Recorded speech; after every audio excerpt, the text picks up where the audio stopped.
Hello dear students, today we are going to start unit 3, that is understanding quadrilaterals. And now before starting the chapter we will discuss few important definitions. The first definition is of a simple curve. A simple curve is a curve that does not cross itself. So here are the few examples of simple curves. As we can see, these curves are not intersecting itself. The second definition is simple closed curve. A closed curve which does not cross itself is called a simple closed curve. So here these are the examples of closed curves which are simple as they are not intersecting itself. So the third definition is not a simple curve. The curve which crosses itself is not a simple curve. As we can see, this curve is intersecting itself at this point and this curve is also intersecting itself at this point. So these curves are not simple curves. Fourth definition, not a simple but closed curve. So a curve which crosses itself is called not a simple closed curve. As we can see, these two curves are closed curves, but these are not simple curves. Now here we will discuss the types of simple closed curves. There are three types of simple closed curves. The first type, the closed curves which are made up of line segments only. As we can see, these curves are made up of line segments only. So these are simple closed curves made up of line segments.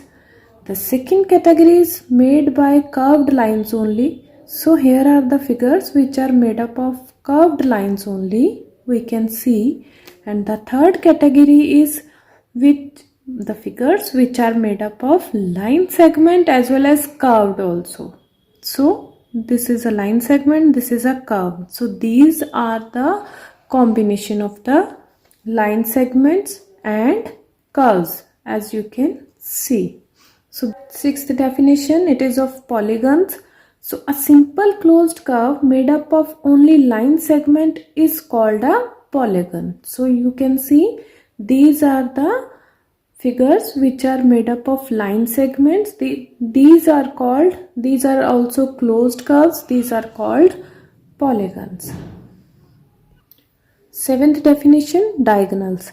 A diagonal is a line segment connecting two non-consecutive vertices of a polygon. So as we can see, if I'll join these two vertices, then this line segment AC is called the diagonal of this polygon.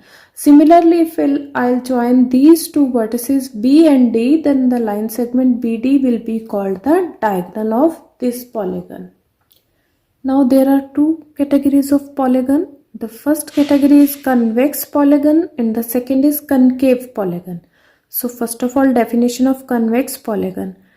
If each of the interior angle of a polygon is less than 180 degree, then it is called a convex polygon. Note that in this type of polygon, no portion of the diagonal lies in the exterior.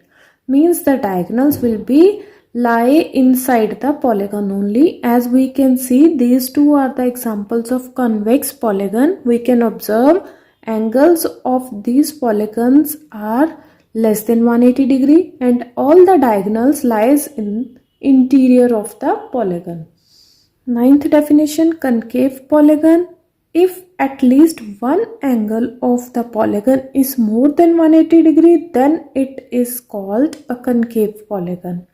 Note that in this type of polygon, some portion of the diagonals lies in the exterior of polygon. As we can observe, this is a concave polygon as this angle is more than 180 degree. Also, diagonal BC lies outside the polygon.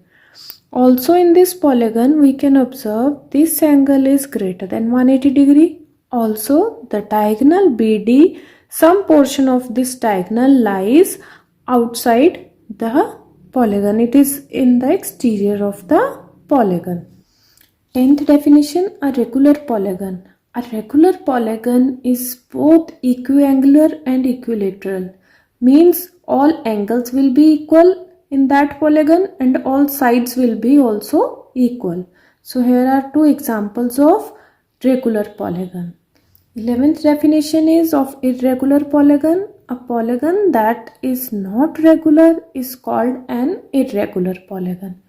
These are two examples of irregular polygon. We can see the sides are not equal in these two polygons.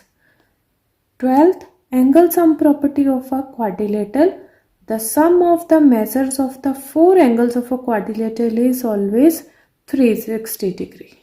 Now question 1 of exercise 3.1. The question is given. Here are some figures. Classify each of them on the basis of following. So you have to tell about these figures. Which figures are simple curves, simple closed curve, polygon, convex polygon or concave polygon. So as we can observe, figure 1 is a simple curve, figure 2 is also a simple curve, figure 5 is also a simple curve, and figure 6 is also a simple curve. Figure 7 is also a simple curve as these curves are not intersecting itself. Second is simple closed curve. Now you have to check the curves which are simple as well as closed. So figure 1, figure 2, figure 5, figure 6 and 7. All these are simple closed curves. C part, you have to tell about the polygon. So we can see only figure 1 and 2, these are closed curves which are made up of line segments only. So 1 and 2 are the polygon. So convex polygon, as the definition of convex polygon tells us, the interior angles must be less than 180 degree. So we can say in figure 2, the polygon is a convex polygon as all the angles are less than 180 degree. Concave polygon. So according to the definition of concave polygon, it is a polygon whose at least one angle is more than 180 degree. So we can observe in figure 1, this angle is more than 180 degree. So this is a concave polygon. Now question number 3. What is the sum of the measures of angles of a convex quadrilateral? So according to angle sum property of quadrilateral, the sum of measures of angles of a convex quadrilateral will be 360 degree. And the next question, will this property hold if the quadrilateral is not convex?